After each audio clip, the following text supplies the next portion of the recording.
He's so tall, we have to redirect the mic. Eric Joris is traveling a lot, and today we are lucky to have you here. I nearly missed it. And he nearly missed us. Okay, so these are the brains of an audience, and they just have been immersed for 20 minutes into the total black.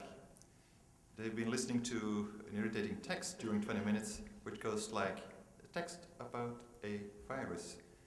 Then an image has been shot into their head. It's the image of this man.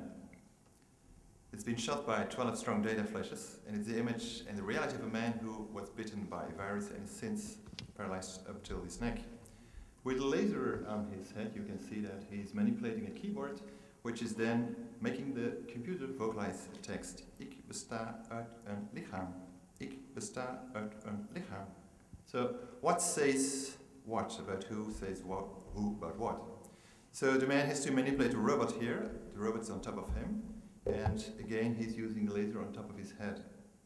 A camera is overlooking the room to help him and to make him understand the space in order to do things like taking a glass. It doesn't work unless we fix the camera at the claw of the arm, at the top of the robotic arm. That does not correspond with a known situation. We don't have eyes upon our hands. But the brain understands quickly, since it is used as an extension of the body. So that's the point, the prosthesis. Can we also use media as a prosthesis?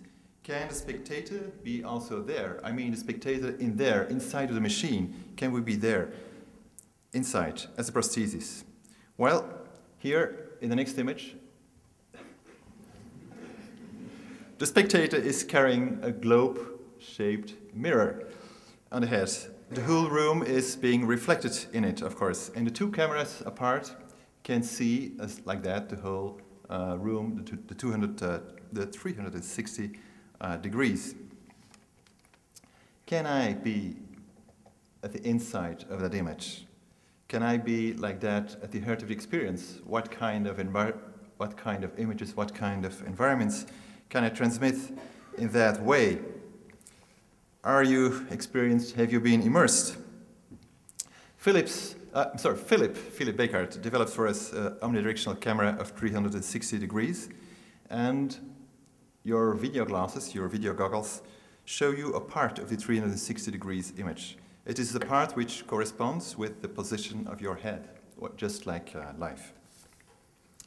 We can feed images and environments like that to the person who we're going to call the immersant.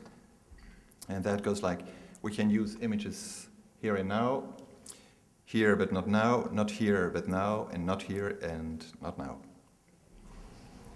And like that, can we tell stories with it?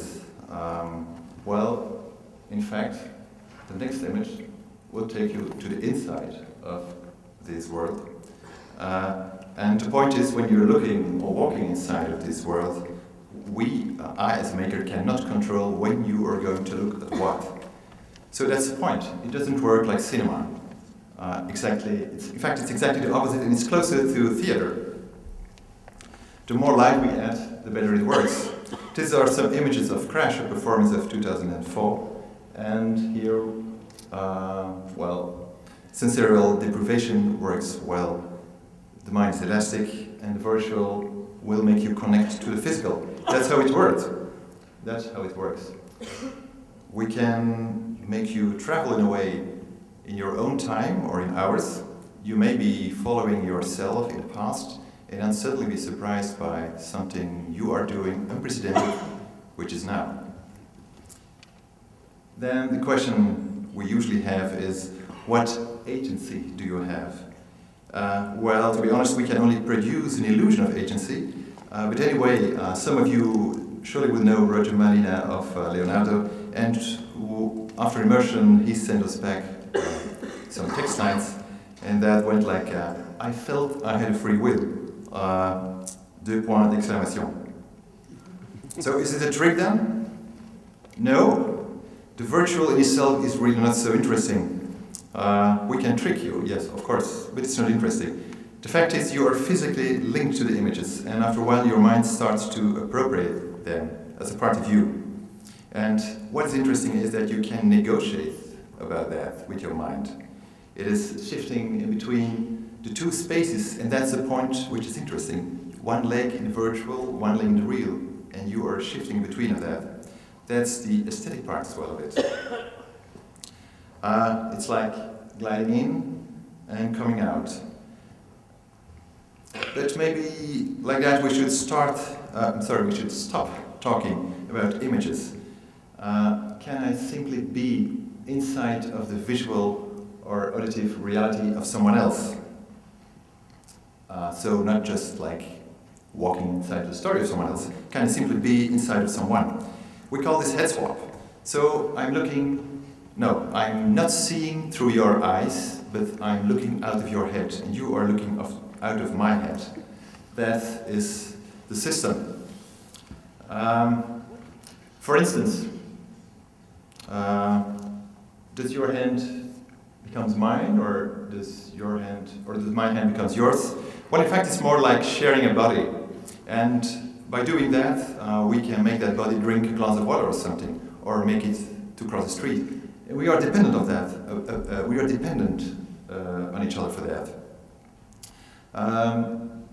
In Shanghai in May, we'll do marathon head swaps, just to see what's going to happen after a long while. I'm sure something is going to be produced mentally like that. No idea yet. Although I have been immersed a long time ago for a long time, like half a day, and I must say that when I got out of it, I really got a flash of reality, and I had a stupid thought, I remember that. It was something like, wow, it really is like that, the perspective, it really is as being told. But it was a flash of a second, like that. And so maybe the thing we should try to do is to make performances where we concentrate to produce that split of a second at the end.